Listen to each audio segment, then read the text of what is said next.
Lady DJ అమ్మాయిలు వచ్చేశారు. ఇక డీజే టిల్లుకి చిల్లే. పూర్తి వివరాలకు చదవండి రేపటి సాక్షి హైదరాబాద్ ఎడిషన్. సరోజిని అండి, మాది ఎన్టీఆర్ డిస్టిక్. 2023లో వాలంటీర్స్ వ్యవస్థ అనేది రెన్వే లేదు, జీవో లేదు అన్నారు కదా. మరి ఎన్టీఆర్ డిస్టిక్లో వరదలు విజయవాడకు వచ్చినప్పుడు మరి మీరు ఎలా తీసుకున్నారండి? ఇక్కడ లేడీసే ఉన్నాము, 150,000 మంది వాలంటీర్స్, 70,000 మంది బాయ్స్ ఉన్నారు. మరి మమ్మల్ని రోడ్డు ఎక్కించడం మీకు ఇది న్యాయమేనండి? అలాగే మీరు ఎలక్షన్ ముందు మీకు 10,000 చేస్తాము, మీ వ్యవస్థ ఎక్కడికి పోదు అన్నారు కదా. మరి ఇప్పుడు వ్యవస్థ అనేది ఇప్పుడు కోల్పోయిన నాశనం చేస్తున్నాం అని మీరు వచ్చి క్లస్టర్లోకి వచ్చి అడగండి. టీడీపీ వాళ్ళు ఉన్నారు, అలాగే జనసేన వాళ్ళు ఉన్నారు, మీ పార్టీ చెందిన వాళ్ళే ఉన్నారు కదా, వాళ్ళు అడగండి మేము ఎలా వర్క్ చేసామనేది. వాళ్ళు అడిగిన తర్వాత మాకు న్యాయం చేయమని మిమ్మల్ని కోరుకుంటున్నాం.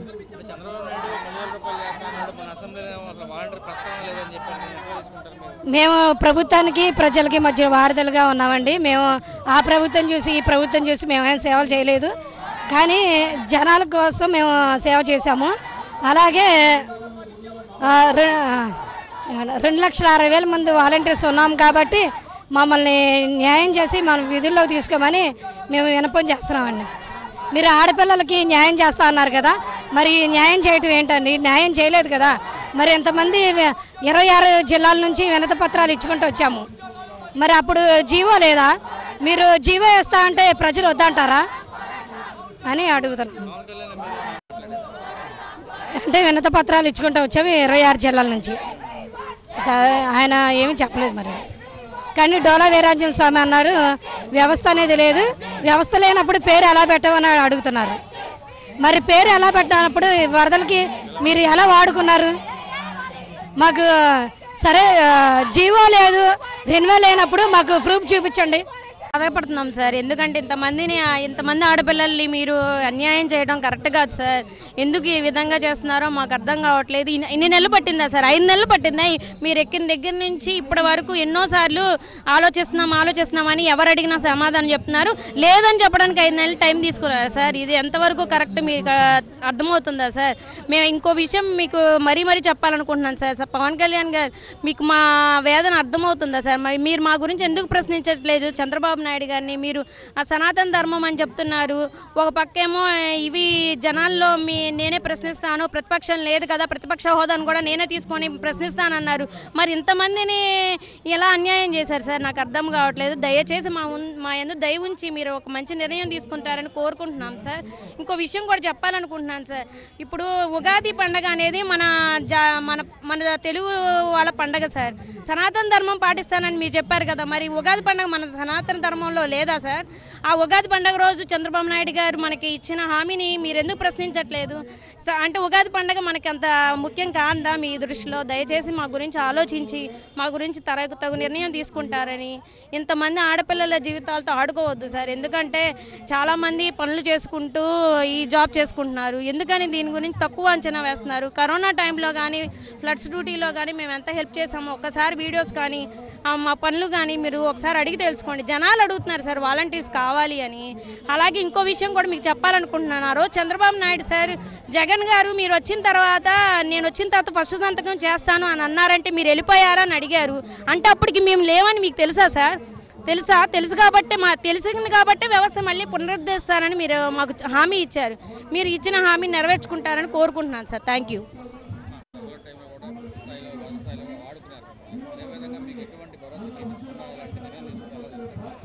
ఎన్నికల టైంలో ఆ విషయాన్ని చెప్పలేదండి. ఎన్నికల టైంలో చెప్పినప్పుడు హామీలు ఇచ్చారు, భద్రతగా కల్పిస్తామని, ఉద్యోగ వేతనం పెంచుతామని చెప్పారు.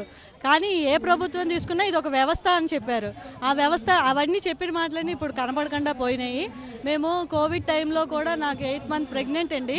నేను 8 months కూడా నాకు మెటర్నిటీ లీవ్ లేదండి. ఇది వ్యవస్థ కాదు, అది ఇది అని మెటర్నిటీ లీవ్ ఇవ్వలేదు. అప్పుడు నేను ప్రెగ్నెంట్ టైంగా ఉన్నా కూడా నేను ప్రతి ఇంటింటికి వెళ్ళి పెన్షన్లు ఇచ్చాను. మెడికల్ కేర్ కానీ ఏదైనా కానీ వాలంటీర్ల దగ్గర చేయించుకున్నారు. నేను అప్పుడు ప్రెగ్నెంట్గా ఉండి కూడా నేను సేవలు అందించాను, నేను చేశాను. 4.5 ఏళ్ళు ఈ ఉద్యోగంపై వ్యవస్థలో ఉన్నాము. ఉన్నాం కాబట్టి ఇప్పుడు మేము ఉద్యోగానికి భద్రత కల్పించమని అడుగుతున్నాం. కాబట్టి దయచేసి మీరు ఈ రిక్వెస్ట్ని గమనించాలి. అందరూ ఆడపిల్లలు అందరం కూడా అండి 5,000 అండి మగవాళ్ళకి అంటే, ఎందుకంటే వాళ్ళకి ఇచ్చే 5,000 సరిపోవు. కానీ మేము డిగ్రీ చదువుకున్నామని మాకు ఇంట్లో మాకు గౌరవం ఉండాలని మేము 5,000 అయినా కూడా మేము పనికి తగ్గ వేతనాన్ని ఆలోచించకుండా సేవాపరంగా కానీ మేము వేతనం పరంగా కానీ మేము దేనికి కూడా కాంప్రమైజ్ అవ్వకుండా అన్ని సేవల్ని మేము మాకు టైమింగ్స్ అనేవి లేవండి. మేము పొద్దున్న 6 అంటే 6, 9 అంటే 9, సాయంత్రం 9 అంటే ఏ టైంకైనా వెళ్ళి మేము సర్వేలు చేసాము, జనాలకు సేవలు అందించాము.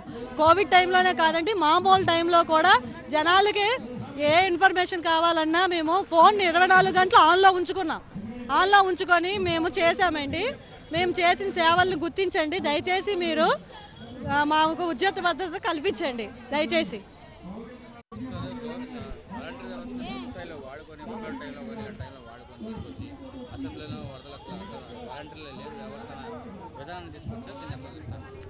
ఇది చాలా బాధాకరం అండి. మొన్నటి వరకు కూడా ఈ ప్రభుత్వం వచ్చిన 5 నెలల్లో కూడా మేము చాలా వర్క్ చేయడం అనేది జరిగింది. ఈ 5 నెలల్లో కూడా సచివాలయానికి వెళ్ళి అటెండెన్స్ అనేది వేస్తూనే ఉన్నాము. కానీ ఒకేసారి ఏంటంటే మొన్న శనివారం అనౌన్స్ చేయడం జరిగింది, జీవో అనేది కరెక్ట్గా లేదు. జీవో అనేది కరెక్ట్గా ఉంటే మిమ్మల్ని కంటిన్యూ చేసేవాళ్ళం, జీవోనే లేనప్పుడు మిమ్మల్ని ఎలా కంటిన్యూ చేస్తామని అయితే కూటమి ప్రభుత్వం చెప్పడం జరిగింది. మేము కరోనా టైంలో కూడా ఎన్నో సర్వీసులు అనేవి అందించామండి. మా కుటుంబంలో కూడా కోవిడ్ వచ్చిన వాళ్ళు ఉన్నారు. వాళ్ళని కూడా పక్కకు పెట్టి ప్రజల వద్దకే వెళ్ళి ప్రతి గడపకి వెళ్ళి వాళ్ళకి మందులు సప్లై చేయడం కానీ హాస్పిటల్ ఇన్ఫర్మేషన్ అనేది కానీ ప్రతిదీ కోవిడ్ టైంలో చాలా హెల్ప్ అనేది చేశాము. ఇప్పుడు ఏంటంటే క్యాస్ట్ సర్టిఫికెట్, ఇన్కమ్ సర్టిఫికెట్ ఇలాంటివి కూడా ఇదివరకు తాలూకా ఆఫీసుల చుట్టూ కాళ్ళు అరిగిపోయేలాగా తిరిగేవాళ్ళు. ఇప్పుడు అలాంటి పరిస్థితి లేకుండా ఒక సచివాలయ వ్యవస్థను ఏర్పాటు చేసి ఆ వ్యవస్థ ద్వారా ప్రజలకు ఉపయోగకరంగా ఉండే ఒక వ్యవస్థను తీసుకొచ్చినప్పుడు దాన్ని ఇలా మధ్యలో ఆపేయడం అనేది చాలా బాధాకరం అండి. దీన్ని తీవ్రంగా ఖండిస్తున్నాము. వెంటనే మమ్మల్ని విధుల్లోకి తీసుకొని వాళ్ళు ఏవైతే హామీలు ఇచ్చారో ఆ హామీ నెరవేర్చవలసిందిగా కోరుతున్నాము.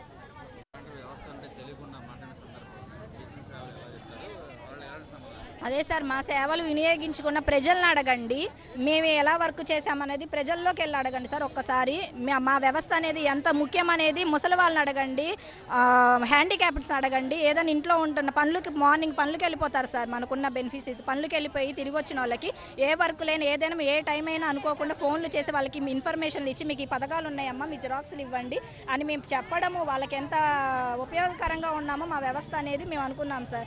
ఇప్పటి వరకు కూడా మాకు చెప్పారు, మాకు 10,000 ఇచ్చి జీవో 10,000 ఉగాది కానుకగా మీకు ప్రకటిస్తున్నామని చెప్పారు. ఎప్పటివరకు మేము ఉద్యోగాలు ఉన్నామని అనుకుంటున్నాం కానీ లేమనేది తెలియదు. ఎందుకంటే ప్రతిరోజు మేము అటెండెన్స్లు వేస్తున్నాం సార్, సచివాలయాలకు వెళ్ళి అటెండెన్స్లు వేస్తున్నాం. మరి లేనప్పుడు వ్యవస్థలు అటెండెన్స్ ఎందుకు ఇచ్చారు సార్ మాతో? మరి వర్కులు ఎందుకు చేయించారు? మరి ఇప్పుడు మేము ఎవరిని అడగాలి? అది ఇప్పుడు ఈ వ్యవస్థ మనకి ఎప్పుడైతే రిజల్ట్ వచ్చిందో అప్పటి నుంచి మమ్మల్ని తొలగించేశారని చెప్పాలి కదా.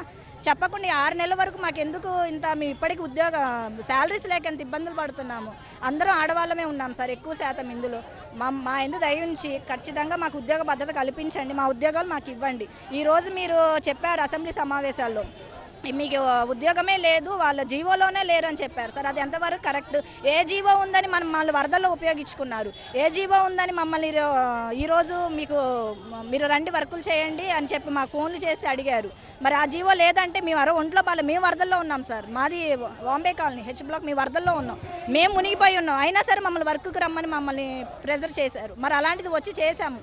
ఒక రేషన్ దగ్గర నుంచి ప్రతిదీ మేము చేయలేదా అడగండి, ఒకసారి ప్రజలను అడగండి, చెప్తారు. ఏ రోజు మేము ఏ వర్క్ చేయలేదని చెప్పండి, ప్రజల్లోకి వెళ్ళి అడగండి సార్ మా వ్యవస్థ కావాలా వద్దా అనేది. కానీ ఇంత చిన్న ఉద్యోగస్తుల మీద మీరు అలాగా చెప్పడం కరెక్ట్ కాదు సార్.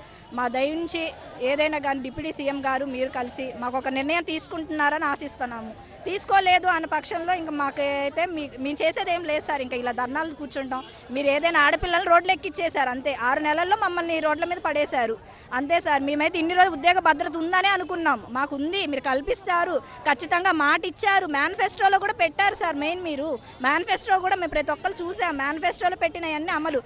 ఇప్పుడు మీరు మాట తప్పారంటే ఇదే ఫస్ట్. మా నుంచే మీరు మాట తప్పడం అనేది మీరు స్టార్ట్ అవుతుందని మేము అనుకోవచ్చు. మాకు ఇచ్చిన మాట మీరు తప్పినట్టు ఉంటే ఇదే స్టార్ట్ అవుతుంది. మీరు ఇచ్చిన హామీలన్నీ కూడా ఇలాగే ఉంటాయని ప్రజల్లోకి ఉంటుంది సార్. ఒక్కటి మాత్రం ఆలోచించి సీఎం గారు మా ఉద్యోగ భద్రత మాకు కల్పించండి దయచేసి. మేము అడిగేది ఒక్కటే రిక్వెస్ట్ సార్. మేము మీ శాలరీస్ మీకు అంత 10,000 ఇవ్వమని మేము అడగల.